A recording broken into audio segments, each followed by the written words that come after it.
এরা এমন ট্রলার নিয়ে আসে যেই ট্রলারে ধারণ ক্ষমতা 11 জন, এরাই থাকে 10 জন, একজন থাকে মাঝি। কারে উদ্ধার করে এটা জানতে চাই আমার মন। হ্যাঁ, কারে উদ্ধার করে দেন ভাই? সবার উদ্দেশ্যে বলতেছি না, এইটা নিয়ে বিরক্ত, ফেনীবাসীও বিরক্ত, এমনকি মাইকিং চলছে।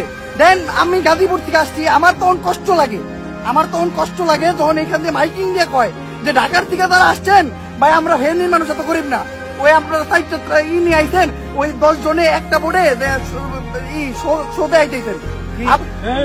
আমার ভাই তখন বুকটা ভাইটা যায়, এনে সারাদিন চিল্লাইয়া, সারাদিন এনে খাইয়া না খাই কষ্ট কইরা যখন দেখি যে কিছু মানুষের জন্য আমাদের গাজীপুর থেকে ঢাকার থেকে আসা মানুষের এইভাবে অপমান হয়, ওই রকম 10 জন একটা বোর্ডে 10 জন 20 জন করে দাঁড়ায়, তাহলে আমাকে অপমান হয়, তখন এই যে কুইলজারা ভাইটা জায়গা।